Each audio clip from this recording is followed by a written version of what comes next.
kusema ukweli bila woga. Siasa pembeni, tusikie mustakabali wa taifa. Kenya na Singapore. Kuna maneno yanasemwa kwa mikutano ya juu,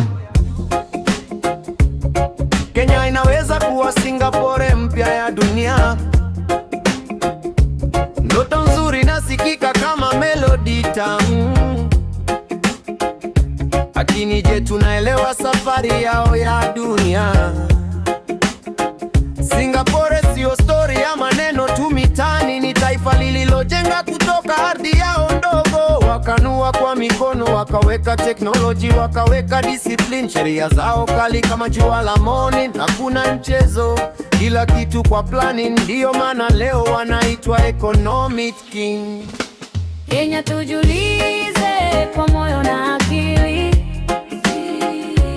je, tunaweza pitia hiyo njia ya kweli? Au tuanze kwanza kujenga msingi imara kabla tujaruka ndoto za mbali sana? Kenya tujiulize,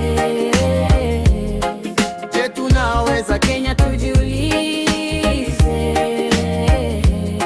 Msingi imara. Ukweli wa Singapore, walianza kidogo wakajenga taratibu, wakawekeza kwenye elimu na system ya nidhamu, bandari, airports na industries kali. Wakageuza nchi yao kwa financial mali, lakini sio rahisi kama story ya mitani. Land reclamation ni mamilioni ya pesa duniani, mitambo mikubwa, engineering ya kiwango, na miaka mingi ya strategic planning. Kwa mfano wako strict, hakuna rashwa inayoruhusiwa, serikali yao inafanya kazi kwa uwazi. Hiyo ndio msingi wa mafanikio yao makubwa, si ndoto tu bali ni mfumo uliokamilika. Kenya tujiulize kwa moyo na akili, je, tunaweza pitia hiyo njia ya kweli? Au tuanze kwanza kujenga msingi imara kabla tujaruka ndoto za mbali sana? Kenya tujiulize, je, tunaweza? Kenya tujiulize. Msingi imara. Sasa Kenya tuna nini kwa mkono? Rasilimali zipo, lakini mara nyingine tunazipoteza mno. Ufisadi, migawanyiko na miradi isiyo na mwisho.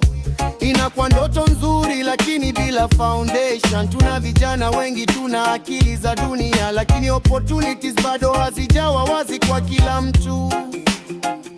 Tunaweza kuwa kubwa, hilo halina ubishi, lakini lazima tuanze na msingi wa kweli, si ushawishi. Sio kwamba hatuwezi, hapana, sivyo kabisa. Kila taifa lina uwezo wa kubadilika kabisa, lakini mafanikio hayaji kwa kulinganisha tu, yanakuja kwa kazi, umoja na vision ya ukweli. Tuwekeze kwa vijana, tuondoe vikwazo, tujenge viwanda, tuboreshe Aboniko. Kenya itakuwa strong na full nguvu. Singapore waliamua wakabadilisha story yao, sisi pia tunaweza kama tutabadilisha mindset yetu leo. Si maneno ya kisiasa bali ni action ya taifa. Reggae inasema amka, muda wa kujenga ni sasa. Yo, Kenya si ndogo, Kenya ina nguvu, lakini nguvu bila direction ni kama upepo.